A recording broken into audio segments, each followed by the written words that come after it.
सिंदूर तो भारत ने भर दिया पाकिस्तान के अंदर, तो पाकिस्तान तो पत्नी हो गई भारत की। ले आओ विदाई बाकी लेके आ जाओ आप।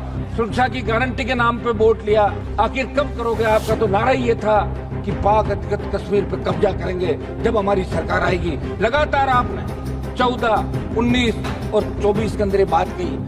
रुको यार, कर रहा हूँ, रुको तो एक बार। उससे पहले भी लोकसभा क्या हो गया?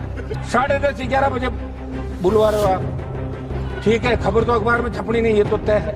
सिर्फ सोशल मीडिया से काम निकलेगा। और देश के मीडिया ने ये कहा कि कराची पहुंच गए, लाहौर पे कब्जा कर लिया, इस्लामाबाद में झंडा फहराने वाले। तो हमने लगा हो गया काम, पाकिस्तान तो सुबह तक आ जाएगा। ऐसा लग रहा था कि भारत पाकिस्तान की मांग में सिंदूर भर रहा है, ऐसा ही लग रहा था। भाई ऐसे क्या कर रहे हो आप? खुद तो आधा घंटा भाषण दे दिया, तो मुझे कह रहे हो जाओ, आप कमाल कर रहे हो।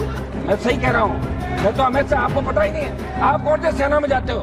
मैं तो जाति से आता हूँ, जिस जाति के सबसे ज्यादा लोग सेना के अंदर जाते हैं। तो सिंदूर क्यों नाम रखा, सिंदूर कहाँ भरा, इस बात का भी पूरा प्रधानमंत्री के जवाब के अंदर। बिना पैसे खर्च किए घर बैठे कमाए 1500 रुपए प्रतिदिन। बस डाउनलोड करें बैंक साथी ऐप, फ्री ट्रेनिंग लेकर कमाना शुरू करें। बैंक साथी से जुड़कर 7 लाख लोगों के सपने हुए पूरे। अब बारी है आपकी।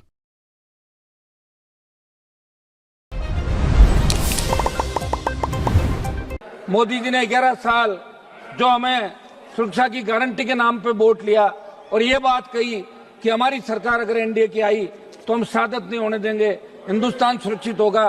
और 26 लोगों की, रुको यार, कर रहा हूं, रुको तो एक बार। हमारे सिस्टम के अंदर भी कोई चूक रही होगी सभापति महोदय कि अंतर्राष्ट्रीय सीमा पे पहलगाम नहीं है, लेकिन वहां तक ये आतंकी कैसे पहुंचे? क्या अपना खुफिया तंत्र इतना कमजोर हो गया? और वहां इतनी संख्या में अगर पहलगाम के अंदर पर्यटक आते हैं तो सुरक्षा के क्या इंतजाम आपके थे? आप 10, 15, 20 लोग लगा सकते हो। और हमला होने के बाद कितनी देर बाद लोग वहां पहुंचे, स्थानीय लोगों ने मदद करी, आपके मिलिट्री के लोग बहुत लेट पहुंचे। ये निश्चित रूप से बहुत बड़ा दुर्भाग्य था। पूरा देश उस दिन रोया था और मोदी जी को बार बार यही कह रहा था कि अब कब जगोगे, कब उठोगे? आप तो कह रहे थे कि पीओके पे कब्जा कर लेंगे, आपको 303 दी, आपको 350 दी, अब की बार भी 300 पार कराया एनडीए को।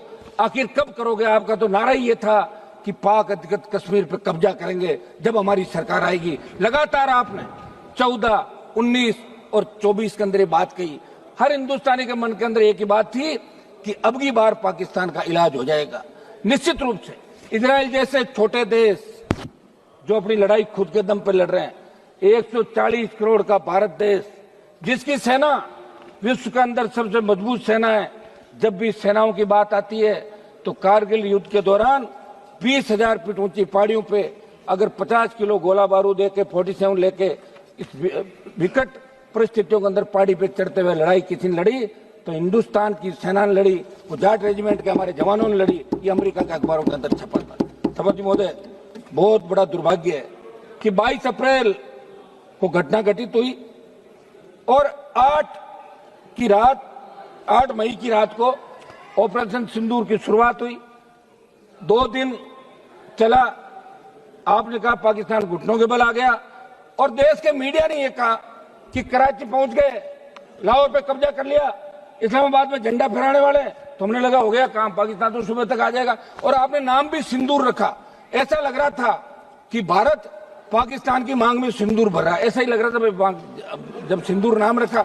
और सिंदूर का मतलब ये हो गया, अरे हाँ तो सिंदूर का मतलब ये होता है कि हमारे हिंदू धर्म के अंदर सिंदूर का, आप रुकिए साहब, ऐसे क्या कर रहे हो आप? खुद तो आधा घंटा भाषण दे दिया, तो मुझे कह रहे हो जाओ, आप कमाल कर रहे हो। तो नहीं बोलना और क्या। सिंदूर हमारे हिंदू धर्म के अंदर सिंदूर का मतलब है कि महिलाएं सिंदूर पति को मानती है, वो मांग भरती है सिंदूर कि मेरा पति। तो सिंदूर तो भारत ने भर दिया पाकिस्तान के अंदर, तो पाकिस्तान तो पत्नी हो गई भारत की। ले आओ विदाई बाकी लेके आ जाओ आप, हो गया सारा काम। तो मेरा सभापति जी एक ये था कि अपन इस सदन के अंदर चर्चा कराएं, सारी बातें, वाद विवाद, हंसी मजाक भी चली, आरोप प्रत्यारोप भी चले। लेकिन जिस तरह का आरोप, अब तो आप सभापति की चेयर पे बैठे हैं, आपके पूरे आरोप शायद इन्होंने सुने नहीं, मैंने सुन लिए थे, समझ लिए थे। मैं वापस नहीं बताऊंगा जो आपने क्या कहा था। कि आतंकवाद कोई नया नहीं है हिंदुस्तान के अंदर, पहले भी लगातार चाहे कांग्रेस की सरकार रही चाहे बीजेपी की सरकार रही, आतंकी तो लोकसभा के अंदर घुस गए थे। लोकसभा के अंदर अगर थोड़ा सा आगे आ जाते और हमारे उस समय वो लोकसभा के जो पार्लियामेंट सिक्योरिटी के जवान सादत नहीं देते तो कितने एमपी मारे जाते।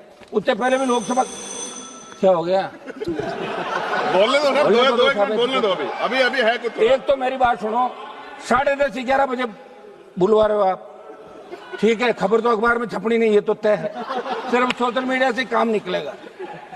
और हम ये बैठे हैं, इसका मतलब हम मजबूत लोग हैं जो सेना के सम्मान के अंदर रात को 12 बजे भी हाउस के अंदर बैठे हैं। इस हाउस में अभी 150 से ज्यादा संख्या नहीं होगी सांसदों की, लेकिन हम सेना के सम्मान के लिए यहाँ बैठे। सभापति महोदय, हम 2-3 जो प्रमुख हमारी चीजें हैं, एक तो घुसपैठ कैसे हुई, इस मामले के अंदर जांच होनी, आखिर घुसपैठ कैसे हुई, उसकी जांच क्या रही। ऐसा नहीं हो गया यार सब कुछ ठीक है, भाषण दिया चलते, पर देश जानना चाहता है। और अभी सोशल मीडिया का जमाना, प्रत्येक व्यक्ति को अधिकार है। एक मेरी मांग रहेगी कि अग्निवीर जो योजना आप लाए, उसके बाद सेना का मनोबल गिर गया। मेरी मांग रहेगी, आप मिनिस्टर लोग बैठे यहाँ पे, इस अग्निवीर को समाप्त करें, क्योंकि अगली बार अगर कोई बात हो गई तो फिर मैं सही कह रहा हूँ, मैं तो हमेशा, आपको पता ही नहीं है, आप कौन से सेना में जाते हो, मैं तो उस जाति से आता हूँ जिस जाति के सबसे ज्यादा लोग सेना के अंदर जाते हैं और सबसे ज्यादा साथ देते हैं। अब लोग व्यापारी लोगों क्या पता सेना क्या होती है। तो मेरी मांग है कि अग्निवीर को समाप्त करके पूर्व की भांति सेना भर्ती रैलियां कराएं। और इसके अंदर जब प्रधानमंत्री जवाब दे तो सिंदूर क्यों नाम रखा, सिंदूर कहां भरा, इस बात का भी पूरा प्रधानमंत्री के जवाब के अंदर। धन्यवाद। हम सब सेना को सैल्यूट करते हैं।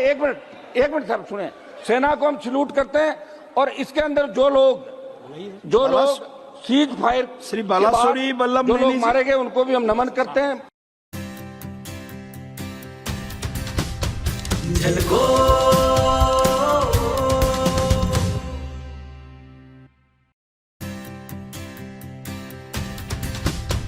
झलको